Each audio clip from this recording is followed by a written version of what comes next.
नमस्कार, आप देख रहे हैं इंडिया वॉइस और मैं हूं आपके साथ पुष्पेंद्र चौधरी।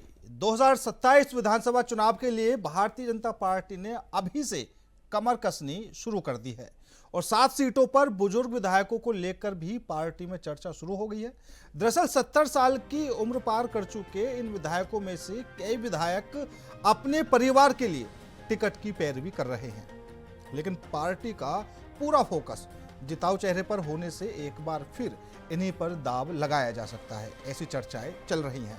हालांकि पार्टी स्तर पर चल रहे सर्वे की रिपोर्ट काफी कुछ तय करने वाली है। हालांकि पार्टी सूत्रों के मुताबिक कराई जा रहे हैं इंटरनल सर्वे में जहां एक और विधायकों की परफॉर्मेंस देखी जा रही है, तो वहीं मिशन 27 के लिए प्रत्याशियों की उम्र को लेकर भी फीडबैक लिया जा रहा है। खासतौर पर उन मौजूदा विधायकों पर पार्टी की पैनी नजर है जो खुद के बजाय परिवार में किसी के लिए टिकट की तैयारी कर रहे हैं। हालांकि इसको लेकर प्रदेश महामंत्री कुंदन परिहार का कहना है कि पार्टी में 70 साल से अधिक उम्र वालों को टिकट ना देने की कोई बाधा नहीं है, लेकिन सभी समीकरण को ध्यान में रखते हुए ही टिकट देने का फैसला लिया जाएगा। क्या कुछ प्रतिक्रियाएं सामने आई हैं, क्या कुछ नेताओं की बयानबाजी चल रही है, एक बार वो आपको सुना देते हैं। देखिए, इसमें अपनी बात को रखने का, तब चाहे कोई 70 साल का हो, 25 साल का हो या 70 से भी ज़्यादा उम्र का हो, सबका अपना अधिकार है। उसके बाद हमारी पार्टी सारे विषयों को समझ करके जो निर्णय लेगी उस पर सबको सहमत होना चाहिए और जो पार्टी कहती है उसको स्वीकार करना चाहिए। इसका उत्तर तो वो लोग दे सकते हैं जो लोग इस तरह की कोशिश कर रहे हैं, क्योंकि मैं यहाँ रहता नहीं हूँ। मैं तो अपने विधानसभा क्षेत्र में रहता हूँ, टिहरी में। तो देहरादून में क्या चल रहा है मुझे कोई ज़्यादा उसके बारे में जानकारी नहीं है और इसका उत्तर तो वही महानुभाव दे सकते हैं जो इससे संबंधित है। देखिए, जो हमारे वरिष्ठ नेता हैं, आप ऐसा नहीं कह सकते हैं कि वो अपनी सीट नहीं बचा रहे हैं। वो कई बार से 3-3, 4-4, 5-5, 6-6 बार से जीतते आ रहे हैं, तो उनका बहुत बड़ा जनाधार अभी भी क्षेत्र में है। और अभी कोई ये भी तय नहीं हुआ है कि 70 वर्ष आयु से कोई अधिक उम्र के चुनाव लड़ेंगे नहीं लड़ेंगे, तो इसमें किसी प्रकार की किसी को संशय नहीं होनी चाहिए। अभी सब अपने अपने क्षेत्रों में विकास कार्यों के लिए प्रयासरत हैं और विकास कार्य कर रहे हैं। तो ये जब टिकट का निर्धारण अभी 1 वर्ष शेष है, तो अंतिम क्षणों में ही ये टिकट का निर्णय जो है पार्लियामेंट्री बोर्ड के द्वारा होगा। ऐसा नहीं, हमारी पार्टी पूरा मंथन करती है। और मैं एक बात ये कहता हूँ कि अगर किसी की पारिवारिक भूमिका राजनीति में है और जिनके भी परिवार का जो सदस्य है, अगर कोई उसमें राजनीति में शुरू से भागीदारी कर रहा है, तो वो उसने अपना एक वो बना दिया कि भाई मुझे सेवा भाव से ही राजनीति करनी है। तो अगर पार्टी ये देखती है कि अगर वो उस लायक होगा तो उसमें कोई दिक्कत नहीं, मुझे नहीं लगती कि इस तरह से दिक्कत है कि पार्टी जो है परिवारवाद कर रही है। परिवारवाद का मतलब होता है कि मैं नहीं हूँ तो मेरा बेटा, तो इस तरह की राजनीति नहीं है। अगर किसी का बेटा, हम नहीं जानते, किसी का बेटा अगर राजनीति में सक्रिय है, वो राजनीति में दिन रात जो है सेवा कर रहा है, तो स्वतः ही जो जनता है उसको आगे लाती है। तो इसमें कहीं इस तरह की बात नहीं होनी चाहिए कि हाँ। और हमारी पार्टी में पूरा मंथन चलता है और हाईकमान जो मंथन करके जो निकलता है उसी को टिकट दिया जाता है। तो बीजेपी का मिशन 27 और अभी से चुनावी तैयारी में बीजेपी जुट चुकी है और बुजुर्ग भारतीयों को एक बार फिर चुनाव में उतारने की भी यहां पर चर्चाएं तेज हो चुकी हैं।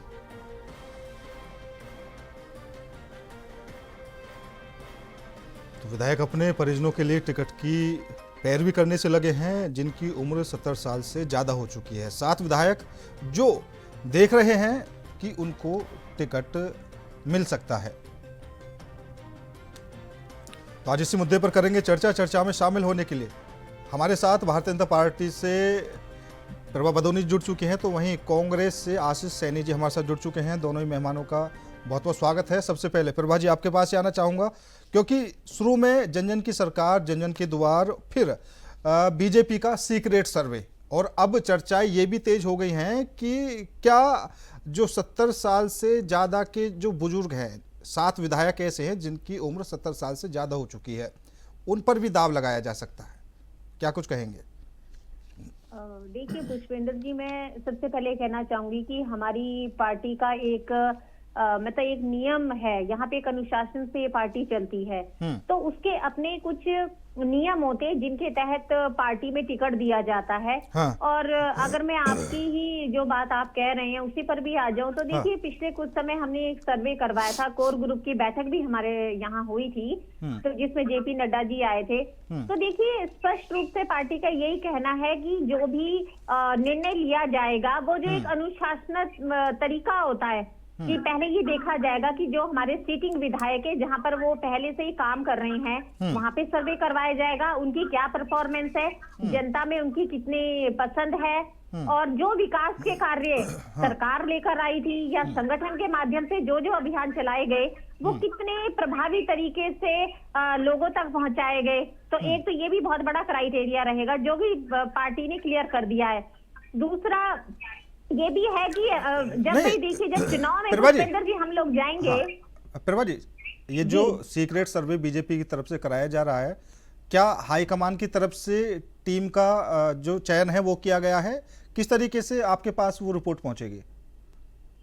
नहीं पुष्पेंद्र जी, ये पहला क्राइटेरिया ये। दूसरा देखिए, ये बिल्कुल अब जब अगर हम चुनाव मैदान में होंगे तो देखिए ये भी देखना बहुत जरूरी है कि हमारा जिताऊ कैंडिडेट कौन है।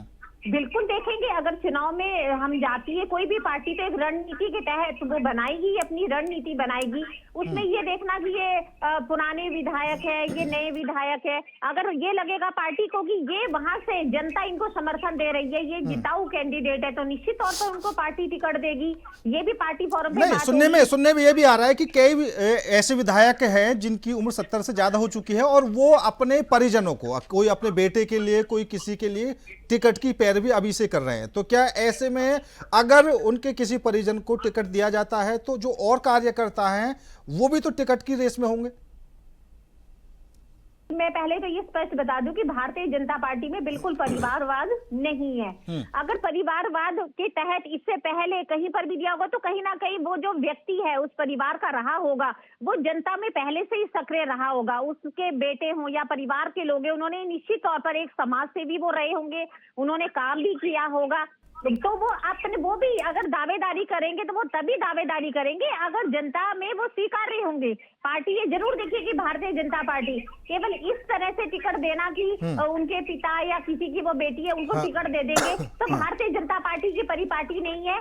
हर कार्यकर्ता जब तक टिकट का बंटवारा नहीं हो जाता है, कोई उम्मीदवार घोषित नहीं हो सकता है, तो हर कार्यकर्ता अपनी उम्मीदवारी दे सकता है। भारतीय जनता पार्टी में ऐसा कुछ भी चलिए ठीक है प्रभा जी। आशीष जी, क्योंकि बेशक भारतीय जनता पार्टी अभी से चुनावी तैयारियों में जुट चुकी हो, लेकिन कांग्रेस भी पीछे नहीं है। जिस तरीके से महापंचायत देखने को मिली और जो बड़े दिग्गज थे वो भी एक मंच पर देखने को मिले, और साफ तौर पर यह भी सुनने में आया कि भाई ये एक दिवसीय प्रदर्शन नहीं है जो कल देखने को मिला, ठीक है, जो 90 दिन तक ये चलने वाला है। हर जिले में आप इस तरह का प्रदर्शन करेंगे, मतलब आप भी तैयार हैं? देखिए, हम निश्चित रूप से तैयार हैं। उत्तराखंड की जनता के अनेक मुद्दे थे जिनको लेकर हम लगातार उठाने का काम कर रहे थे, लेकिन अब क्योंकि भारतीय जनता पार्टी अब बिल्कुल अति पर उतर आई है। हाँ। अब वो हत्यारों का भी बचाव करने लगी है, बलात्कारियों का भी बचाव करने लगी है और भ्रष्टाचारियों का भी। तो भाजपा तो अब एक राजनीतिक दल के रूप में पूरी तरह से चरित्रहीन हो चुकी थी, लेकिन अब वास्तव में वो अपने व्यक्तिगत जो उनके आकलन है उसमें भी वो चरित्रहीन साबित हुए। उन्होंने जिन पर आरोप लगा बलात्कार करने का या भ्रष्टाचार करने का या दुराचार करने का, उनके पक्ष में बीजेपी ने उतरने का काम किया। आप ये देखिए, कांग्रेस एक प्रदर्शन करती है और पुलिस के एक अधिकारी के इशारे पर एक फर्जी राजनीतिक दल खड़ा करके कांग्रेस का विरोध कराया जाता है। मुख्यमंत्री जी सुबह सड़क पर निकलते हैं और कांग्रेस के पोस्टर बैनर फाड़ने का काम करते हैं। मुख्यमंत्री जी चौपाल में बहुउद्देशीय शिविरों में और पार्टी के अनेक कार्यक्रमों में भाषण देने आते हैं। वहां पर तमाम तरह के भाषण जो देते हैं वो सांप्रदायिकता से भरे हुए, नफरती और जहर बुझे तीर चलाने का काम करते हैं, लेकिन अपनी पार्टी के किए गए कार्यों को नहीं बता पा रहे हैं। आज इसीलिए मैं ये कह रहा हूँ, ये कोई बयान नहीं है कि पार्टी जो भाजपा जो सरकार में बैठी है और जो सरकार 47 विधायकों के बहुमत की है वह पूरी तरह से दिशाहीन है। और वही दिशाहीनता का जवाब अभी प्रभा जी ने दिया जो आपके सवाल थे परिवारवाद को लेकर।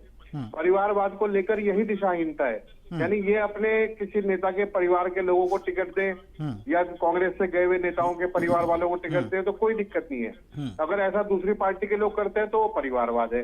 यानी अपने अब इनको भूख लगी तो खट्टा कड़वा सब खा जाएंगे और दूसरा व्यक्ति नहीं, खाएगा बिल्कुल तो उस पर आलोचना करेंगे। सैनी जी बिल्कुल सही बात है। मेरा सवाल आपसे ये था कि अभी धीरे धीरे जो चुनावी समय है वो कम होता जा रहा है, ठीक, आप भी पूरी तरीके से तैयार हैं।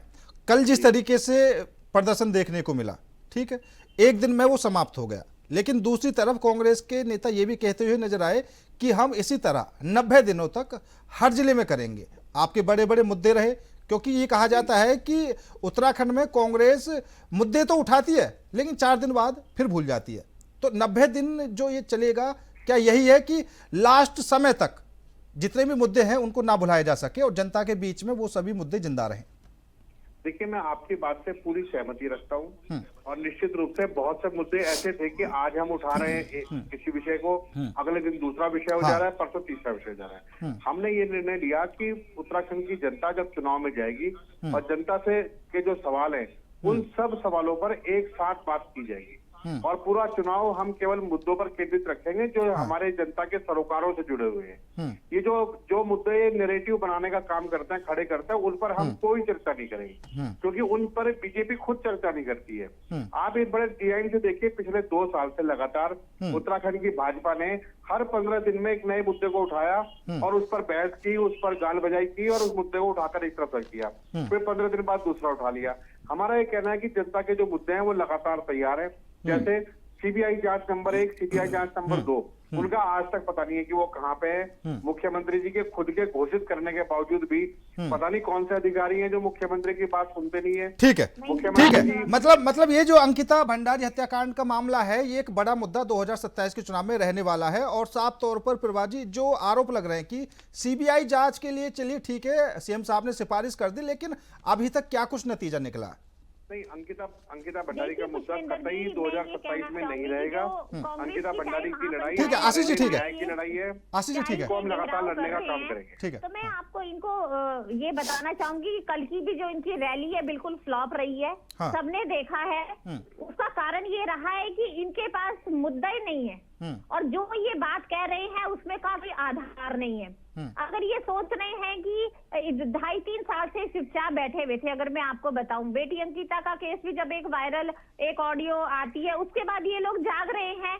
हाँ। तो प्रदेश की जनता ये भी पूछ रही है कि इसमें विपक्ष का क्या रोल रहा, आप ये बताइए ना। ये तो बैठे हुए थे, उससे पहले कुछ नहीं था। जब एक ऑडियो वायरल होती है तब ये लोग जागते हैं और वो भी जनता के कहने पे, तब ये लोग उनको समर्थन करते हैं। ये अपने आप नहीं आए सड़कों पे, इन्होंने समर्थन किया कि आज ये रैली निकल रही है। प्रभाजी बिल्कुल, प्रभाजी ठीक बात है आपकी, कोई रोल इसमें नहीं रहा है। ठीक है, आपकी सही बात है कि जब उर्मिला सनावर का जो वो ऑडियो वायरल होता है उसके बाद कांग्रेस पार्टी जागती है, ठीक है, चलिए मान लेते हैं कांग्रेस पार्टी जागती है, लेकिन कांग्रेस पार्टी तो वैसे भी बाहर से विरोध प्रदर्शन करने से लगी हुई थी। जो अंकिता के माँ बाप थे वो तो डायरेक्ट मुख्यमंत्री जी से मिले थे, तो उनकी ही बातों को लेकर, तो उनके ही कहने पर तो सीबीआई जांच की सिफारिश की है।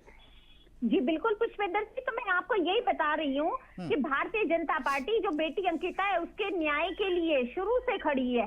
ऐसा नहीं है, हमने तो सीबीआई की जांच के लिए तब भी कहा था जब ये दुखद घटना घटित हुई थी, मैं आपको ये बताना चाहूंगी। लेकिन जब एसआईटी ने अपनी निष्पक्ष जांच करी और जो दोषी है वो आज आजीवन कारावास की सजा भुगत रहे हैं, तो सुप्रीम कोर्ट ने भी ये कहा है कि हम एसआईटी की जो जांच करी है हम उससे संतुष्ट है और इस वाले केस में सीबीआई जांच की जरूरत नहीं है, हम इसमें तैयार है। लेकिन पुष्पेंद्र जी जो कल ये कह रहे थे कि लोग आए, आप ये देखिए इनकी रैली में कल जब इंटरव्यू सोशल मीडिया में लिया जा रहा था तो लोग क्या कह रहे थे, वही इनके गड़े मुर्दे के एक व्यक्ति कह रहा था मैं तो पश्चिम बंगाल जहाँ पे काम कर रहा हूँ, मुझे खरीद के लाए हैं, मुझे कुछ पैसे दिए हैं तब मैं रैली में आया हुआ हूँ। और कुछ व्यक्ति कह रहे थे कि हमें तो पता नहीं है, ये तो मोहम्मद दीपक, ठीक है, ठीक है, ठीक है, ठीक है प्रभाजी, ठीक है प्रभाजी, ठीक है, कोई एजेंडा नहीं है। चलिए ठीक है, ठीक है, वैसे भी ये जो तमाम मुद्दे हैं, ठीक है, ये जो तमाम मुद्दे हैं वैसे भी कांग्रेस काफी समय से इनको उठाने से लगी हुई है। फिलहाल आशीष जी, क्योंकि एक तरफ बीजेपी बुजुर्गों की बात कर रही है कि जो दिग्गज महारथी है हमारे, अगर वो जिताऊ हैं, उनमें इतनी क्षमता है कि अभी सीट निकाल सकते हैं, तो उन पर दाव लगाया जाएगा। एक तरफ जो आपके बुजुर्ग हैं, हरीश रावत जी की बात कर ले, वो साफ तौर पर कह चुके हैं कि अब की बार मैं चुनाव लड़ूंगा ही नहीं और कांग्रेस को चुनाव लड़वाऊंगा। तो रणनीति दोनों की कहीं ना कहीं ये देखने को मिल रही है कि एक तरफ बुजुर्गों को आगे लाया जा रहा है, दूसरी तरफ जो आपकी पार्टी के बुजुर्ग हैं, मैं नहीं कह रहा कि उनको तवज्जो नहीं मिल रही, मतलब वो खुद ही युवाओं को या फिर अन्य चेहरों को आगे लाने की कोशिश करने से लगे हुए हैं। देखिए, कौन सी सीट पर कौन व्यक्ति चुनाव लड़ेगा, इसमें दावेदारी सब कर रहे हैं। हाँ। चाहे वो बुजुर्ग हो अथवा जवान हो या महिलाएं हो या कोई भी हो। हाँ। तो निश्चित रूप से वो एक अलग विषय है, उसके लिए किसी भी राजनीतिक दल में कोई गाइडलाइन नहीं होती। भारतीय जनता पार्टी में भी कोई गाइडलाइन नहीं है। जिसको ठिकाने लगाना हो उसको बुजुर्ग बता के ठिकाने लगा दो, और जिसको पालना हो, चाहे वो अपराधी भी हो, भ्रष्टाचारी हो, उसको भी टिकट दे देते हैं। तो भाजपा की कोई ऐसी पॉलिसी नहीं है जिसको वो शॉर्ट तरीके से कह सके कि हाँ हम ऐसा करेंगे। जैसे मैं प्रभाजी के सामने दो नाम रखूंगा, एक ब्रिजभूषण शरण सिंह, जब उन्होंने बेटियों पर हमला किया और पूरे देश में थूथू होने का काम हुआ, तो इन्होंने ब्रिजभूषण शरण सिंह पर तत्काल बहुत मजबूत कड़ी कार्रवाई की, सख्त कार्रवाई की कि उनके बेटे को टिकट देकर सांसद बना दिया। एक रमेश बिदुड़ी थे, जब वहां उनका नाम आया तो उनके भाई रामवीर बिदुड़ी को टिकट दे दिया, उनको भी सत्ता मिटा दिया। अब ना तो इन्होंने कार्रवाई की और ना ही कोई उनको सांसद बनने से रोकने का कोई काम किया। हाँ, इससे नहीं प्रभा जी, नहीं, ये इतने दोगले हैं, इतना दोगला आचरण है, इनके पास तो कोई नीति नहीं है। ये बात किस पे करेंगे? नेता थे वो खुद सामने आए, उन्होंने बोला मैं इस्तीफा देता हूँ। नहीं तो आपने दूसरे कार्यकर्ता को क्यों नहीं दिया? क्या भाजपा में कार्यकर्ता नहीं है? या इन भ्रष्टाचारियों के परिवार से बाहर निकलने की आप बताइए ना, परिवारवाद कहाँ चला गया? ये जो परिवारवाद का लड्डू आप नहीं, बिल्कुल सही बात है। कहाँ गया? यानी भ्रष्टाचारी और अपराधी दुराचारी के परिवार के लोगों को लड़ाने की कौन सी मजबूरी थी इनकी? वोट देने का काम कौन करेगा? अरे मजबूरी कौन सी थी, आप ये बताइए कि उन्हीं के परिवार के से बाहर निकल ही नहीं सकते आप रमेश बिदुड़ी के परिवार से नहीं निकल पाए, ब्रिजभूषण शरण सिंह के परिवार से नहीं निकल पाए। एक एक करके पुष्पेंद्र जी सैकड़ों उदाहरण है। एक एक करके बात की हरीश रावत जी के बारे में, तो देखिए हरीश रावत जी ने आपने कहा कि मैं चुनाव नहीं लड़ूंगा, मैं अब और आ गया, ये ऐसा कुछ नहीं है। वो ये कह रहे हैं कि अगर आप मुझे नहीं दोगे तो मेरे बेटे को दे दो, मेरी बेटी को दे दो, मेरी पत्नी को दे दो। नहीं, बिल्कुल प्रभा जी आपने कह दिया आपने कि हरीश रावत ने ये मान लिया कि मैं चुनाव नहीं लड़ूंगा, लेकिन आप बोल रहे हैं कि उन्होंने टिकट की मांग की, मेरे बेटे को दे दो, मेरी बेटी को दे दो। लेकिन अभी जो ये आपकी पार्टी के 7 विधायक हैं जो 2027 चुनाव तक 70 के पार हो जाएंगे, बंशीधर भगत, उमेश शर्मा, सविता कपूर, मोहन सिंह मेहरा, सतपाल महाराज, बिजन सिंह चौपाल और देवांश सिंह बिष्ट, तो क्या आपको लगता है कि अगर इनमें से किसी को टिकट नहीं मिला तो आप कार्यकर्ता को टिकट मिलेगा, मतलब इनके परिवार से टिकट नहीं मिलेगा किसी को, आप ये कह सकती हैं? देखिए पुष्पेंद्र जी, हमारी पार्टी में बोल दीजिए ना, बिल्कुल स्पष्ट ये चीज कह दी है कि पहले तो हम सबसे पहले देखेंगे कि क्षेत्र की जनता में कौन सा हमारा जो नेता है उन्होंने काम किया है, क्षेत्र में जाके जो हमारे पर्यवेक्षक है वो वहां पर पूछेंगे, जनता से एक राय ली जाएगी, एक सीक्रेट सर्वे भी वहां पर किया जाएगा। लेकिन अभी तक आप ये देखिए ना, उन नेताओं ने किसी ने ये नहीं कहा है कि आप मेरे बेटे को टिकट दीजिए या इसको टिकट दीजिए, लेकिन इनके हरीश रावत जी ने तो साफ कह दिया है कि मैं धर्मपुर विधानसभा में नहीं प्रभा जी कहा किसी ने नहीं है, लेकिन चर्चाएं तो चल रही है ना कि इनमें से कई विधायक ऐसे हैं जो अपने परिजनों को टिकट दिलाने के लिए अभी से पैरवी करने से लगे हुए हैं, चर्चाएं तो यही चल रही हैं। और अगर कभी ऐसा हुआ तो उस समय पर पता भी चल जाएगा। पुष्पेंद्र जी, मैं यही बात आपको कह रही हूँ कि जब समय आएगा, सर्वे हो रहा है, सीक्रेट सर्वे भी भारतीय जनता पार्टी करवा रही है, लेकिन ये कहना कि उन्होंने ये कहा हो कि आप हमारे ही परिवार को दीजिए, जिस प्रकार से हरीश रावत जी ने अपने बेटे को, बेटी, पत्नी को, सबको उन्होंने लॉन्च कर दिया, उनके लिए कांग्रेस पार्टी एक ब्रांड बन चुकी है। ठीक है, यहाँ से वो अपने को सबको टिकट दिला रहे हैं। ठीक है प्रभा जी, एक तरफ नहीं, मैं एक लाइन कहूंगी, एक विधानसभा है, इनका जो शीर्ष नेतृत्व उत्तराखंड में है, वो तो एक ही विधानसभा में लड़ने के लिए तैयार है। अभी देखिए चुनाव आते आते कह रहे हैं महापंचायत कराएंगे। आप ये देख लीजिए, अभी कल की रैली में इनके 5 नेता जो उत्तराखंड में, उनको मुद्दे ही नहीं पता थे, पूरा नेतृत्व बिखरा हुआ नजर आ रहा था सबको, उनको ये समझ नहीं आ रहा था कि जो रैली है हमने करी किसकी है, समझ नहीं आया, सबका अपना एजेंडा, अपना मुद्दा। ठीक है प्रभा जी, ठीक है, मैं समझ गया आपकी बात, समझ नहीं पा रही। ठीक है नहीं प्रभा जी, मुझे आप ये समझा दीजिए, एक तरफ बीजेपी सीक्रेट सर्वे की बात कर रही है कि उस सर्वे से ये पता चलेगा जो हमारे हमारे विधायक हैं वो कितने मजबूत स्थिति में हैं, कौन जनता के बीच में सबसे ज्यादा समय बिताता है, किसने सरकारी योजनाओं का लाभ सबसे ज्यादा जनता को पहुंचाया। एक तरफ तो बीजेपी ये बात कर रही है, दूसरी तरफ जो आपके प्रदेश अध्यक्ष महेंद्र भट्ट वो साफ तौर पर ये कहते हुए भी नजर आए कि जो जिताऊ कैंडिडेट हैं, जो अब की बार जीत के आए थे, उनको ही वापस से टिकट दिया जाएगा। तो इस सीक्रेट सर्वे का फिर फायदा क्या है? नहीं, देखिए पुष्पेंद्र जी, ऐसा है, पार्टी है, पार्टी में जब अनुशासनात्मक जो तरीका होता है उसके तहत सारी चीजें जब रायशुमारी होगी, हमारा प्रदेश नेतृत्व है, हमारा केंद्रीय नेतृत्व है, ये सारी चीजें जब बैठकर सामने आएंगी तो उसमें जो चीजें ज्यादा मैं कहूंगी प्रभावी तरीके से सामने आएंगी तो उसी हिसाब से कैंडिडेट तय यहाँ पर किया जाता है। क्योंकि यहाँ पर जो संगठन हमारा भारतीय जनता पार्टी का इतना मजबूत संगठन है कि अगर कई बार हमें ऐसा लगता है, हमारे कोई विधायक हमने कई बार देखा है जिस प्रकार हमारे राष्ट्रीय श्री नितिन नवीन जी अभी बने हैं, वो भी 6 बार के अपने क्षेत्र से विधायक नहीं है, लेकिन उनको राष्ट्रीय अध्यक्ष बनाया गया। अगर हम यही सोचते कि अगली बार इनको टिकट देंगे, ये जीत के आएंगे, तो हमारा संगठन में भी जिम्मेदारी बिल्कुल। और वैसे भी अभी तो शुरुआत हुई है। अभी आप बोल रहे हैं कि बीजेपी का संगठन बहुत ज्यादा मजबूत है। जब कुछ नेता पार्टी छोड़ेंगे तो आप दूसरी पार्टी के नेताओं को भी ले लेंगे, उस समय आप नहीं सोचेंगे कि नहीं हमारा संगठन मजबूत है, हमें जरूरत नहीं है, तुरंत ले लेंगे। आशीष सैनी जी, लास्ट कमेंट कर दीजिए। जी, मेरा एक सवाल है इनसे कि जब कांग्रेस के 9 विधायक कांग्रेस को छोड़कर बीजेपी में शामिल हुए, और उस वक्त राजभवन में इन्होंने कहा कि इनको सदस्यता नहीं कराई गई है, बाकायदा बोला गया, और बाद में जब उनकी सदस्यता खारिज हुई तो उन्हीं की सीट से टिकट दिया। क्या इन्होंने अपने कार्यकर्ताओं के बीच में सर्वे कराया था? क्या पूछताछ की थी? लेकिन जवाब है नहीं की थी। उस वक्त अमित शाह जी का फोन आया कि जितने बागी विधायक हैं इन्हें टिकट मिलेगा, इनका चेंज नहीं होगा। यानी इन्होंने वहां पर अपने कार्यकर्ताओं गला घोटा। तो जिस नीति का ढोल ये प्रभारी यहाँ पर पीट रही हैं, वो नीति तो हवा में उड़ गई। और अभी जो 7 सम्मानित माननीय विधायक हैं जो पद पर बैठे हुए हैं, और आप अभी तक ये डिसाइड नहीं कर पाए कि उनके परिवार के लोगों को आप टिकट देंगे अथवा वहां पर स्वतंत्र रूप से एक सर्वे करेंगे, तो आप उसका जवाब देने की स्थिति में नहीं है। आप झूठ बोल रही हैं कि वहां पर हम सर्वे करा रहे हैं। मुझे बता दीजिए कौन सा सर्वे हो रहा है? और कोई सर्वे नहीं है, केवल वहां पर उन्हीं के परिवार के लोगों को टिकट दिया जाएगा।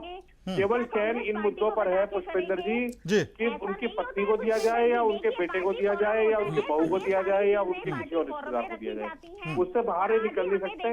भारतीय जनता पार्टी घोर परिवारवादी पार्टी है, और जिन जिन परिवारों में फंसे हुए उससे बाहर निकलने की इनकी क्षमता नहीं है। भारतीय जनता पार्टी में आ रही है, चुनाव का समय नजदीक है, ये लोग महापंचायत कर रही है। नहीं तो आप कह दीजिए ना, मैं आपकी बात मान लूंगा, प्रभारी आप घोषणा कर दीजिए कि आप किसी दूसरी पार्टी के व्यक्ति को पार्टी में आ रहे हैं। नहीं, बिल्कुल नहीं आ रहे हैं, इनको आत्ममंथन प्रभाजी ये समय तो आत्ममंथन का है। नहीं, बिल्कुल प्रभाजी, सवाल यही है, प्रभाजी सवाल यही है कि अगर आपका संगठन जमीनी स्तर पर पूरी तरह से मजबूत है तो आप क्यों कांग्रेस के नेताओं को शरण दे रहे हैं, अपनी पार्टी में लेने से लगे हुए हैं?